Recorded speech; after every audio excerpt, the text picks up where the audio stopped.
Selamat siang teman-teman. Perlu kita uh, sehat. Sehat di dalam batin kita, sehat di dalam fisik juga. Bagaimana cara untuk sehat? Kalau secara fisik dari segi kebersihan, misalkan kita mandi yang bersih, kita merawat tubuh kita dengan apa aja. Kalau kita digigit nyamuk atau apa, ya olesi minyak telon atau minyak kayu putih atau apa gitu ya. Kalau kotor ya cuci, kan gampang kalau secara fisik. Tapi yang tidak gampang itu adalah batin. Batin itu yaitu dari hati. Kalau hati kita sakit, kecewa, iri hati, dengki, dendam, nah itu. Inilah penyakit hati, penyakit batin. Kita kecewa, kita marah kan, kita dengki, kita dendam oleh karena orang lain yang membuat kita marah, oleh saudara, oleh anak, oleh pasangan, banyak sekali yang membuat kita marah. Bagaimana caranya biar kita sehat? Kita harus menjaga hati, menjaga perasaan kita. Apakah itu masih menyimpan kesalahan orang lain? Apakah kita menanggapi ketidakbenaran atau kecerobohan orang berkata-kata atau memfitnah kita?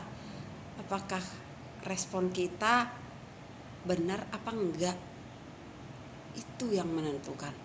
Kadang-kala kan orang berkata-kata sembarangan ke kita, atau taruhlah dia memfitnah kita. Kalau respon kita menganggap, kita masukkan semua ke hati, ya udah jadi sakit hati kan,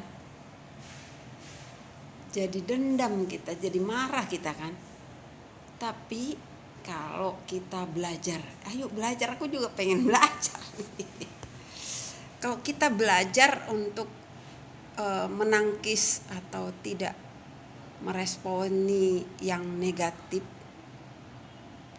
kita ngomong begini, itu mah wajar dia berbuat seperti itu karena dia mungkin itulah kekurangan dia gampang menghakimi.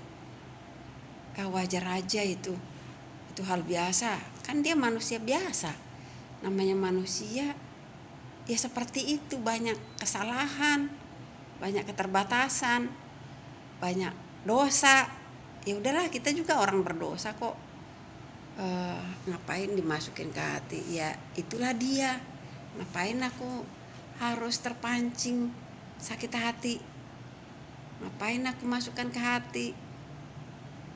Aku nggak mau memasukkan itu, yang kotor-kotor itu, yang jahat-jahat itu, yang tidak benar itu, aku nggak mau. Aku mau hati aku terjaga. Aku hanya berkata-kata di dalam firman Tuhan aja. Aku harus kuat, aku harus megang firman Tuhan. Aku mau percaya sama yang salah enggak?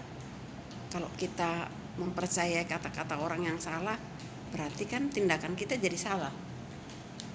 Tapi kalau kita percaya kepada firman Tuhan, jadinya firman Tuhan itu meneguhkan kita, membuat kita tidak mudah marah, tidak mudah terpancing oleh fitnahan orang, membuat kita selalu damai, membuat kita selalu bersukacita. Sehingga kita harus menjaga hati tadi, membuat selalu sehat hati kita, Jangan dipengaruhi oleh orang itu. Jangan dipengaruhi oleh kekacauan orang. Kalau kita nggak kacau, ngapain kita dipengaruhi kekacauan orang? Kayaknya seperti itu, kayaknya sederhana ya, tapi belum tentu sederhana juga untuk mempraktekkannya. Tapi asal kita mau memberi hati kita kepada Tuhan, menyerahkan hati kita kepada Tuhan. Tuhan, aku nggak mampu. Tuhan, aku terbatas, mudah tersinggung, mudah menyerap yang negatif dari orang-orang. Kita ngomong begitu, kita serahin nama Tuhan. Aku nggak mampu loh Tuhan, tanpa Kau aku nggak bisa menjaga hatiku. Aku sering banget mudah terpancing marah, mudah menyerap yang apa kata orang yang tidak baik. Sekarang Tuhan, aku mau bertobat, aku serahkan hidupku ke dalam tangan-Mu, aku serahkan hatiku kepada tangan-Mu. Atur aku Tuhan, aku mau dirubah, aku mau bersih, aku gak mau menangkap yang negatif dari orang, aku mau menjaga hatiku. Tuntun aku ya Tuhan. Nah itu caranya, kita praktekkan yuk. Kalau kita praktekkan mungkin Tuhan akan memampukan kita. Tuhan akan memberikan apa yang kita minta kepada Tuhan, asal dengan hati yang sungguh-sungguh meminta. Tapi kalau kita hanya di mulut, ya itu akan tidak terjadi. Aku juga mau belajar loh, mau belajar seperti itu. Karena kalau kita nggak mau belajar, nggak mau dibentuk oleh Tuhan, kita nggak akan berubah-berubah. Jadi mari kita sama-sama belajar yuk, menjaga hati kita agar hati kita tetap sehat. Ya teman-teman, yuk. Kalau belajar pasti mampu, kalau mau pasti dimampukan Tuhan. Bersama Tuhan kita bisa. Oke.